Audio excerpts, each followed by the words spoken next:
देखो हमारे यहाँ देखो पूरा हरा भरा परिवार खेल रहा है। तंज कसना सारा। एक दिन पंडित जी को बड़ा ही अतिशय विषाद उत्पन्न हुआ। मन में सोचने लगे कुछ तो बात मेरी पूजा में कुछ तो कमी है जिसके कारण मेरे को कोई बेटा नहीं है। नदी के तट पर पहुंचे, बड़े जोर से रोने लगे हैं, भाए भाए करके रो रहे थे। एक याती सन्यासी निकल रहा था। उसने देखा ये कर्मकांडी ब्राह्मण रो रहा है। हो सकता है कि प्रभु की प्राप्ति में कोई असुविधा इसको हो रही होगी और मैं संत हूं, मैं कोई मार्ग बताऊंगा जिससे कि इसको भगवान की प्राप्ति हो जाएगी। मैं इसकी सहायता करके आता हूं। जैसे ये यति वहां पर पहुंचे, हे विप्र तुम क्यों रो रहे हो?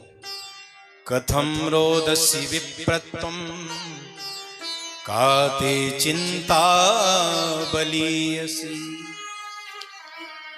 बत्वं सत्वरं मह्यं स्वस्य दुःखस्य कारण।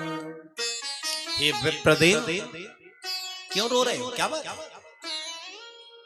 ऐसी कौन सी चिंता है जो तुम्हारी बलवत्ती है? इतने विद्वान दिखाई पड़ रहे हो फिर भी बच्चों की भांति भाई भाई करके रो रहे हो, क्या बात है? स्वस्थ दुःखस्य कारणम, आपके दुख का कारण है, आप बताएं। पंडित जी ने कहा आप संत हैं। संत के सामने शास्त्रों में मैंने पढ़ा है अपनी घर की कोई व्यथा रोना नहीं चाहिए, लेकिन आपने पूछा है इसके कारण मैं बता रहा हूं। दिग्जीवितम प्रजाहीनम दिग्ग्रहम प्रजाविनम। महाराज मैंने ये जाना है जिस घर में संतान नहीं होती है या जिसके संतान नहीं होती है उसे हम ये जानते हैं कि उस जितना कष्ट किसी को नहीं होता है। जो व्यक्ति निर्धन है वो धन का अभाव जानता है कि अभाव क्या होता है धन का।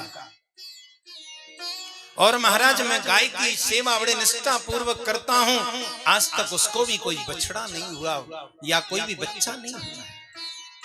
और की तो आश्चर्य की बात है, यो मया रोप तो वृक्षा, जो मैं वृक्ष तुलसी का लगाता हूं वो पौधा सूख जाता है। क्या बात है? मैं इसका कारण जानना चाहता हूं।